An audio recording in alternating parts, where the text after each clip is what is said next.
Every winter story we've inherited about the Norse world carries the same shadow behind it. The cold. Not a simple chill, but an aggressive, punishing wind that could strip heat from a home in minutes. And the Vikings, for all their reputation as raiders, were first and foremost survivors of an environment that wanted them dead.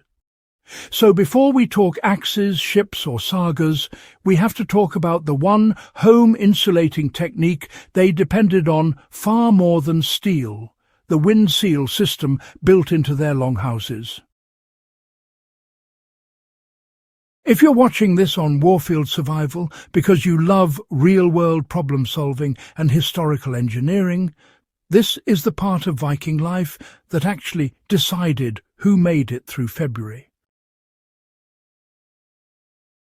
Most people think of Viking houses as leaky timber shells filled with smoke and livestock, but the truth is far more interesting. The Norse developed a sealing method so effective that modern experimental archaeologists testing reconstructed longhouses in Iceland and Norway report surprisingly stable interior temperatures, even without modern insulation. And the reason is that the Vikings mastered a simple principle that many modern survivalists overlook. If you stop the wind, you conserve more heat than if you try to create more heat. So let's walk through exactly how they did it, why it worked, and how the same method can be applied today by anyone who wants to build a wind-tight shelter using only natural materials and logic the Vikings would approve of. The Viking seal began with controlling every crack a winter wind could exploit. The longhouse wasn't airtight by accident. Vikings built the structure as a series of layered defences, and the first line started with overlapping timber planks or turf blocks that never met edge to edge. Gaps were expected. What mattered was what they packed into those gaps. This is where their true seal came in. Moss packed so tightly into the spaces that it functioned like a natural gasket. Not loose stuffing, compressed, hammered-in layers of sphagnum moss. Anyone who's handled this plant knows why they used it. When compressed, it becomes dense, springy, water-resistant, and most importantly, it expands slightly after being packed.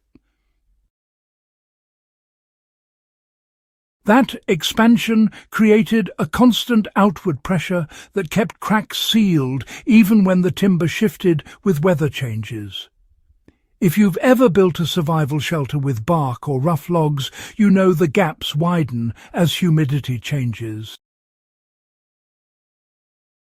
The Vikings solved that 1,000 years ago.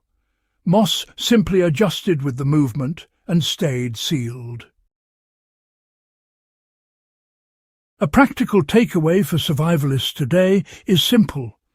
If you're building a log structure, windbreak wall, or temporary winter shelter, collect moss in thick sheets, dry it slightly, and then compress it with a stick or the back of a knife into the cracks. The results speak for themselves.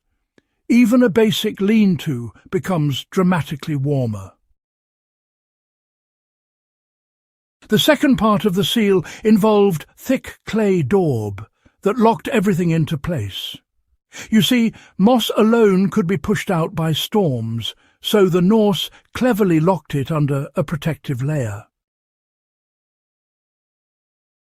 They mix clay animal hair straw and sometimes even powdered charcoal to create a gritty daub that they pushed firmly over the moss lines. This mixture hardened but never became brittle. It stayed slightly flexible, which meant it didn't crack during winter contraction.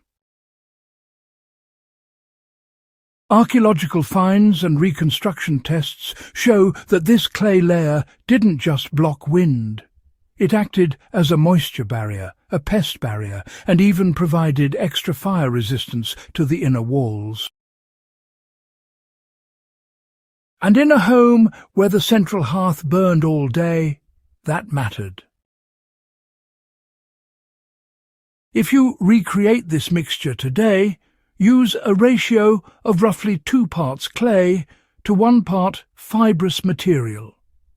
The fibres prevent the daub from shrinking or crumbling.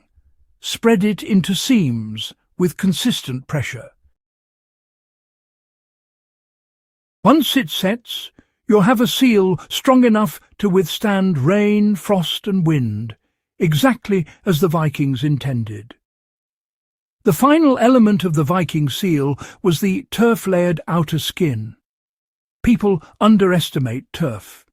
To the Vikings, turf was insulation, armour and camouflage all at once. They cut blocks from thick, root-dense earth and stacked them like bricks over the timber structure. Thick roots bound the blocks, keeping them intact like natural rebar.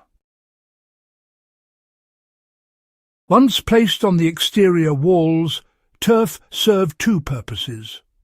First, it absorbed wind impact so the force never reached the interior timber layers. Second, the air pockets inside the root layer created a surprising amount of thermal insulation. Even today, turf houses in Iceland stay stable year-round with no heating system. You can apply this today without turf-cutting tools by using thick sod lifted with a shovel and pressed into place around an emergency shelter.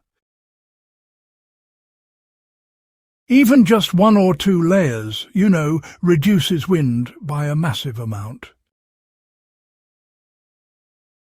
Why this seal worked so well, and honestly, why it matters for modern survival. The Viking wind seal wasn't just one trick. It was actually 3 layers working in sequence. First, you soften the blow of the wind with turf, so the pressure drops. Second, you stop any remaining airflow with a moss barrier. And third, you lock and weatherproof the seams with clay-daub. Even with, crude tools, these layers turned a wooden home into a warm core surrounded by a flexible, self-adjusting insulation system. For modern survivalists, the takeaway is really quite simple.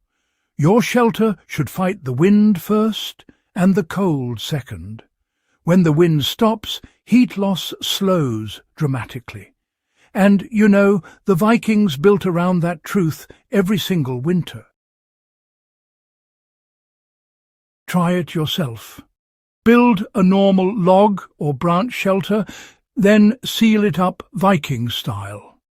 The temperature difference after about an hour is honestly shocking. This is the sort of historical knowledge that isn't just interesting. It's actually usable. If you learned something new or you enjoy digging into practical survival lessons straight from ancient history, do make sure to subscribe to Warfield Survival and share this with someone who appreciates real, tested techniques from the people who lived them.